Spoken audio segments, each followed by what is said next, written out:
कंस के ससुर बहुत पापी राजा, भयंकर पापी राजा, बहुत गलत कार्य करते थे। लेकिन इतना गलत करने के बाद भी, इतने पाप करने के बाद भी उनके पापों का घड़ा नहीं भर रहा था। जब कोई पापी इंसान के साथ ज्यादा गलत हो जाता है तो हम क्या कहते हैं उसे? पाप का घड़ा भर गया। सच में ऐसा होता है, घड़ा होता है। आपने एक छोटा सा झूठ भी बोला होगा ना, मान लीजिए एक पर्ची उसमें गिरती है, पहला पाप कर दिया इसने, ऐसे करते करते वो घड़ा भरता है और फिर एक नुकसान होता है या कोई संकट आता है तो कहते पाप का घड़ा भर गया। लेकिन जरासंध के पाप का घड़ा नहीं भर रहा था। कितने ही पाप कर ले, कुछ भी गलत नहीं होता था उसके साथ। तब भगवान ने कहा कुछ ना कुछ तो करना पड़ेगा। क्यों नहीं होता था वैसे ऐसा? क्योंकि जरासंध बहुत दान करते थे, बहुत दान करते थे। वो सुबह उठते ही स्नान करने के बाद सीधा दान करते, और दान भी कैसा? अपने मन से नहीं, जो सामने वाला मांगे उसको जो चाहिए वो दान करेंगे। दान करने से कहते हैं हमारे पाप कटते हैं। अब इसका मतलब ये नहीं कि आप पाप करें और दान करें, पाप करें और दान करें, क्योंकि उसका परिणाम क्या हुआ ये देखिएगा। उसका पाप का घड़ा एक बार ही भरा, लेकिन ऐसा भरा। तो जरासंध दान करते, भगवान ने कहा यही रास्ता है, इसी से इसका विनाश हो सकता है। तो पांडवों के साथ वही सुबह के समय भगवान अब दान हर किसी को नहीं करते थे, वो ब्राह्मणों को करते थे। साधु इत्यादि होते हैं ना, वो आते थे, उनको दान करते थे। तो ठाकुर जी और पांडवों ने साधु का वेश बनाया, उनके द्वार पर जाते हैं। जब वो दान कर रहे थे तो पहले तो फल इत्यादि ही देते। कोई कहे कि भाई ये नहीं चाहिए, कुछ और चाहिए, तो वो जो मांगे वो दे देते। भगवान ने कहा ये नहीं चाहिए। तो बोले क्या चाहिए बताइए? बोले वचन चाहिए। कैसा वचन? कि हम जो मांगेंगे आप हमें वही देंगे। जरासंध ने कहा वचन की कोई जरूरत नहीं है, तुम्हें जो मांगना है मांगो, मैं सब कुछ देने को तैयार हूं। बोले नहीं, वचन दीजिए। जरासंध ने कहा वचन का क्या करोगे? अरे तुम मुझसे ज्यादा क्या मांगोगे? मेरा राज्य। एक राजा के पास उसका राज्य ही होता है। राज्य के अंदर महल आते हैं, खजाने आते हैं, आभूषण, धन इत्यादि सब आता है। अब मान लीजिए कोई व्यक्ति है जिसकी पूरी कमाई, जितनी जायदाद है, धन दौलत, सब कुछ लेकर 10 करोड़ रुपए होते हैं, तो आप उस व्यक्ति से ज्यादा कितना मांग सकते हैं? 10 करोड़, 12-13 करोड़ मांगे, उसके खुद के पास नहीं। तो राजा ने कहा तुम मुझसे ज्यादा क्या मांगोगे? मेरा राज्य दे दूंगा, पूरा का पूरा राज्य दे दूंगा। इसीलिए नहीं कि वो बहुत दयालु है। उन्होंने कहा लेकिन मुझे अपनी शक्ति पर इतना भरोसा है कि सुबह तुम्हें राज्य देकर शाम को युद्ध कर कर वापस ले लूं, क्योंकि दान वो सिर्फ सुबह करते थे। अब वो अपनी शक्ति की प्रशंसा कर रहे हैं कि वो कितने बलवान है, ये है वो है। अर्जुन को बात अच्छी नहीं लग रही, तो अर्जुन ने गुस्से में आकर कहा कि जितना कहा जाए उतना ही करो। अब ये मैंने हाथ उठाकर नहीं कहा, ऐसे अर्जुन ने कहा था। अर्जुन ने कहा कि जितना कहा जाए उतना ही करो। अब हाथ उठाया तो सबसे पहली नजर जरासंध की अर्जुन के अंगूठे पर जाती है। 4 वर्ण होते हैं, भगवान ने ये 4 ही वर्ण बनाए हैं, बाकी सब कुछ हमने बनाया है। 4 वर्ण होते हैं, ब्राह्मण, क्षत्रिय, वैश्य, शूद्र। पहले के समय की बात है, पहले ये 4 वर्ण जो थे ये सब अपने अपने काम करते थे। जिसको जो कार्य सौंपा गया है वो वही करता था। ब्राह्मण ये शिक्षा देने का कार्य करते थे, क्षत्रिय ये राजा बनते थे, युद्ध करते थे, वैश्य व्यापार करते थे, और शूद्र सेवा करते थे। तो महाराज अब क्षत्रिय ब्राह्मणों का कार्य नहीं करते, ब्राह्मण क्षत्रियों का कार्य नहीं करते। तो ये अंगूठे पर जो निशान था ये सिर्फ क्षत्रियों के हाथों पर होता था। ये बाण चलाना, जो प्रत्यंचा चढ़ाते थे उसके निशान होते थे। तो ब्राह्मणों के हाथ में मिलेंगे नहीं आपको, लेकिन अर्जुन के हाथ में थे। जरासंध समझ गए तुम ब्राह्मण तो नहीं हो, तुम क्षत्रिय हो, तुमने ब्राह्मणों का रूप लिया है। जो भी हो तुरंत सामने आ जाओ, क्योंकि मुझे पता चल गया ना फिर बहुत बुरा होगा। भगवान कहते हैं पकड़े गए हैं, सामने आ जाते हैं, सब अपने अपने असल रूप में आते हैं। जरासंध कहते हैं कृष्ण क्या काम है तुम्हें? भगवान कहते हैं हमें युद्ध करना है। तो बोले यही वचन मांगने आए थे तुम? बोले हाँ। तो बोले सीधे सीधे नहीं आ सकते थे, मैं डर जाता तुमसे।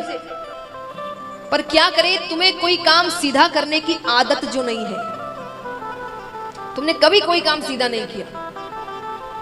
जरासंध कहते हैं कहां जन्म लिया तुमने? भगवान ने जन्म कहां लिया था? जेल में। ये कोई जन्म लेने की जगह है? भगवान बने फिरते हो कि तुम भगवान का अवतार हो। अरे कुछ भी लीला करते, तुम्हारे बगल में तो महल था, कुछ भी लीला करते कि देव की माता को कुछ देर के लिए महल आना पड़ता, महल में जन्म ले लेते। पर तुमने जेल के अंदर जन्म लिया। कब लिया? मध्य रात्रि। अरे थोड़ी देर और रुक जाते, सुबह हो जाती, सबकी नींद खराब करी। थोड़ी देर क्यों कहा? क्योंकि पहले के समय सुबह का अर्थ होता 3:30-4 बजे, सब उठ जाया करते थे। आज के समय की सुबह नहीं। भगवान ने मध्य रात्रि में जन्म लिया, तो इसलिए उन्होंने कहा कि थोड़ी देर और कुछ घंटे रुक जाते, सुबह हो जाती। सबकी रात में नींद खराब करी तुमने। खड़े टेढ़े होते हो, बंसी टेढ़ी रखते हो, मुकुट टेढ़ा रखते हो, नाम ऐसा रखा है जिसको कहने में जीभ को टेढ़ा करना पड़े, काम टेढ़े करते हो। अर्जुन ने कहा इसीलिए कहते हैं टेढ़े आदमी के साथ नहीं लगना चाहिए। भगवान कहते मेरी तारीफ हो गई तो युद्ध करे। जरासंध ने कहा तुमसे नहीं करूंगा तो किससे करोगे? भीम से करूंगा, क्योंकि भीम के अलावा मुझे एक भी ऐसा नहीं दिख रहा जो मेरे सामने खड़े रहने लायक है। भगवान कहते अच्छी बात है, ठीक है, मैं तुमसे युद्ध करना भी नहीं चाहता, क्योंकि मैं जिससे युद्ध करता हूं या मैं जिसे मारता हूं वो मेरे धाम जाता है। तुम्हारे जैसे पापी को मैं अपने धाम भेजना नहीं चाहता। तो भीम के साथ युद्ध होता है। अब युद्ध चल रहा है, 27 दिनों तक युद्ध चलता है, क्योंकि सूर्यास्त के बाद युद्ध नहीं हो रहा। युद्ध भी कौन सा? मल्ल युद्ध, हाथों से। 27वें दिन भगवान ने कहा कल मुझ पर थोड़ा ध्यान रखना, मैं कुछ इशारे करूंगा तुम्हें, क्योंकि ऐसे तो ये नहीं मरने वाला। क्यों नहीं मरने वाला? छोटी सी कथा है। बृहदवीत नामक एक राजा थे जिनकी 2 रानियां थी, एक भी संतान नहीं। कुछ संत उनके राज्य में आते हैं, उनकी बहुत सेवा करते हैं। संतों को पता चलता है कि राजा के कोई संतान नहीं है। अब संतों को नहीं पता कि इसकी 2 रानियां हैं। उन्होंने एक फल दिया कि जाकर अपनी पत्नी को खिला देना। वो घर जाते हैं, पत्नियों से कहा कि फल खा लेना। दोनों ने आधे आधे फल खा लिए। अब दोनों को पुत्र होते हैं आधे आधे, यानी एक ही पुत्र हुआ, लेकिन आधा हिस्सा एक को होता है और आधा हिस्सा एक को, यानी मृत बालक हुए, जीवित नहीं थे वो। रात्रि में होते हैं। राजा ने सोचा अगर ये राज्य प्रजा को पता चल गया, प्रजा डर जाएगी कि हमारा राजा अच्छा नहीं है, इसलिए भगवान ने शायद दंड दिया है, या ये किस पाप का दंड मिला है इनको। राजा डर जाते हैं, तो रात उन्होंने वो 2 हिस्से जंगल में फेंक दिए। जंगल में जरा नामक एक राक्षसी थी, उसने वो 2 हिस्सों को पकड़ा और वो जी जी करके चिल्लाने लगी। जी माने प्राण होते हैं, और जी जी करते करते उसने दोनों हिस्सों को जोड़ दिया। जोड़ते ही उसमें प्राण आ गया, इसीलिए नाम पड़ा जरासंध। यानी जरा नामक राक्षसी ने 2 हिस्सों का संघ किया, तो नाम पड़ा जरासंध। अब इसका अर्थ क्या हुआ कि बीच का हिस्सा कमजोर है, बाकी कहीं भी कुछ भी करो उस व्यक्ति को कुछ भी नहीं होने वाला, किसी चीज का असर नहीं होने वाला, बीच का हिस्सा कमजोर है। तो भगवान ने कहा कल मुझ पे ध्यान रखना, मैं कुछ इशारे करूंगा। ठीक है, युद्ध आरंभ होता है। अब भीम भूल गए कि भगवान की ओर देखना है, शाम होने वाली है। तो भगवान भीम का ध्यान अपने ओर आकर्षित करने के लिए जोर से चिल्ला रहे हैं, अहो भीम, अहो भीम। यानी क्या दाव खेला है, क्या दाव मारा है, क्या पकड़ा है, क्या भीम सोच रही है सारे दाव तो भगवान पहले भी देख चुके हैं, इतनी प्रशंसा। फिर याद आता है अपनी ओर देखने को कहा था मुझे। भीम भगवान की ओर देखते हैं। भगवान ने नीचे से एक टहनी उठाई, उसको बीच से पकड़कर चीर दिया। भीम, अब देखिए हर चीज ना ध्यान से, हर चीज ना ध्यान से देखना और ध्यान से सुनना। ये जल्दबाजी में जब हम रहते हैं ना, ठीक से सुना नहीं, आधी बात सुनी, काम बिगड़ते हैं। अब भीम ने इतना भगवान को देखा और तुरंत मुंह घुमा लिया। मुंह घुमाते ही जरासंध के पैरों को पकड़ा और दोनों पैरों को पकड़कर चीर दिया। अब चीरते ही वो 2 हिस्से फिर जुड़ गए। तो फिर भगवान की ओर देखे। भगवान की आंखें बता रही है एक बार में पूरा देख लो ना ढंग से। भगवान ने फिर वो टहनी उठाई, फिर उसे बीच से चीरा और फिर भगवान ने 2 विपरीत दिशाओं में फेंके, क्योंकि अब वो 2 हिस्से जब भी सामने आएंगे वो अपने आप जुड़ जाएंगे। तो अब भीम ने पैरों को पकड़कर दोनों पैरों को चीरते हुए उस 2 हिस्सों को 2 विपरीत दिशाओं में फेंक दिया। इस प्रकार जरासंध का वध होता है। अब देखिए एक बात बताइए, इस कथा से आपको क्या सीख मिलती है?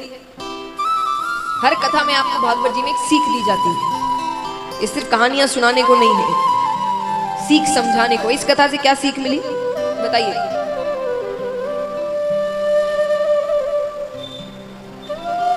भगवान पर भरोसा। भगवान जो रास्ता दिखाए उस रास्ते पर चलो। एक बात बताइए, भीम कम शक्तिशाली थे? आज हम बड़े बड़े शक्तिशालियों में भीम का नाम लेते हैं। भीम कह देते मैं नहीं सुनता, 27 दिन लगे ना 10 दिन और लगेंगे, मारूंगा मैं ही। तो भगवान क्या कर लेते? क्या करते भगवान? खुद तो मार नहीं सकते थे, खड़े रहते चुपचाप कि ठीक है।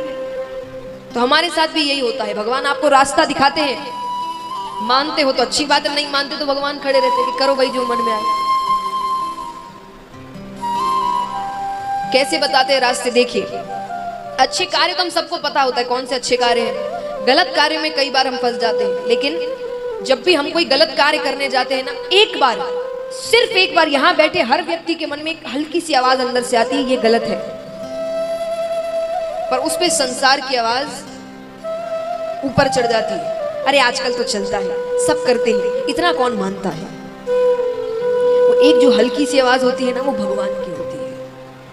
भगवान कहते हैं मैं सबको बताता हूं सही रास्ता कौन सा और गलत कौन सा।